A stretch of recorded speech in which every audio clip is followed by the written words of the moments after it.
আমি আজকে ব্যবসায়ীদের উপরে আমি একটু কথা বলবো। দেখেন, আমরা ব্যবসা করি, গরিব নিরীহ দুঃখী মানুষদেরকে আমরা কর্মসংস্থান করি।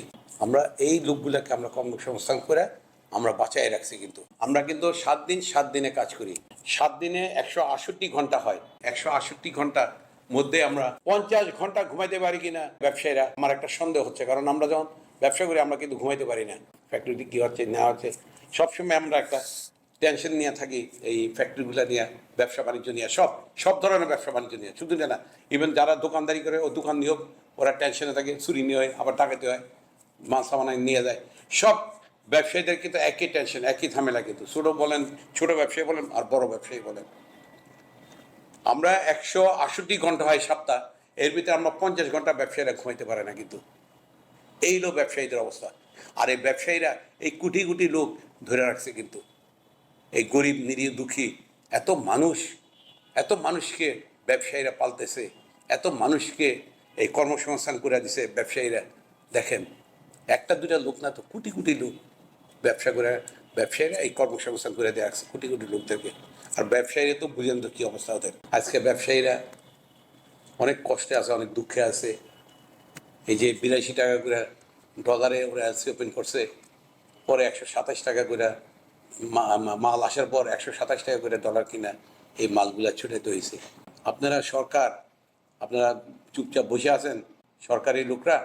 আপনারা খোঁজ খবর নিয়ে দেখেন, ম্যাক্সিমাম ফ্যাক্টরিগুলা ওই যে 82 টাকা ডলার এলসি ওপেন করছে, সবগুলা দেউলে হয়ে যেতেছে। কিন্তু 82 টাকার ডলারে 127 টাকা পেমেন্ট করছে, আর টাকা পাবে কোথায়? ক্যাশ টাকা তো সবই চলে গেছে মেশিনের পিছনে, কনস্ট্রাকশনের পিছনে। ব্যাংকের টাকা দেওয়া ভেরি ডিফিকাল্ট হয়ে গেছে। সরকার নজর দেওয়া উচিত। মিল্ক ফ্যাক্টরির মালিকগুলা, এদের মরা ছাড়া আর উপায় নেই। কিন্তু এদেরকে অন্তত রিল্যাক্স করা উচিত। এই যে ব্যবসায়ীরা কোথায় যাবে?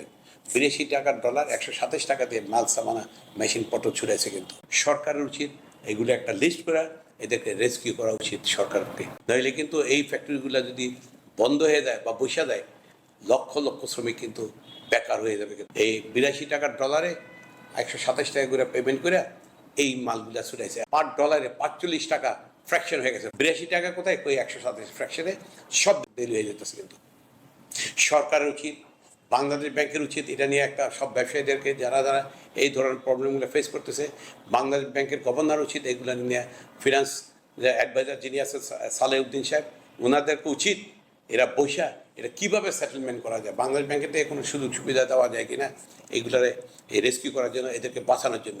এই ব্যবসায়ীদের দুঃখের কথাগুলো আজকে আমি বললাম। ব্যবসায়ীদের ঘুম নাই, ওদের খাওয়া নাই। সবাই মনে করে ব্যবসায়ীরা সুখে আছে, আরাম আছে, বড় গাড়ি চালায়, ভালোভাবে আছে। আরে বড় গাড়িটা চালায় কেন? যে বিদেশি বায়াররা আসে না, এটা জার্মানির লোক, অস্ট্রেলিয়ান লোক, ক্যানাডিয়ান লোক, আমেরিকান লোক, এক একটার পাও এক একটা এরকম লম্বা, এক একটার পাও এত বড় বড় লম্বা। কারণ একটা 6-6.5 লম্বা। এরা তো ছোটো গাড়িতে বসতে পারে না, যার জন্য ব্যবসায়ীরা বাধ্য হয় একটু বড় গাড়ি কিনে। মরি আর বাসি বড় একটা গাড়ি কিনা রাখে কেন? ওই যে বায়াররা আসে বিদেশিদেরকে চড়ানোর জন্য, বিদেশিরা যেন আরাম করে বইতে পারে, রিল্যাক্স করে বইতে পারে, যার জন্য বড় গাড়িটা কিনা হয় শুধু বিদেশিদের জন্য। মনের দুঃখে কথাগুলো বললাম। কিন্তু ব্যবসায়ীরা শান্তি পাচ্ছে না। কিন্তু আর সাংবাদিক ভাইরা, আমি আপনাদেরকে অনুরোধ করব, আপনারা সাংবাদিকতা করেন, আপনারা সত্য কথাগুলো লেখেন না কেন? পেপার ভাইদেরকে আমি অনুরোধ করব, যারা পেপারের মালিক, এডিটারদেরকে আমি অনুরোধ করব, আপনারা লেখালেখি করেন, সত্যি কথাগুলো আপনারা লেখেন। আমি অনেক কথাবার্তা বলি দেশের জন্য, দেশের মানুষের জন্য। আপনাদেরকে অনেক ধন্যবাদ। খুদা হাফেজ। আসসালামু আলাইকুম। খুদা হাফেজ।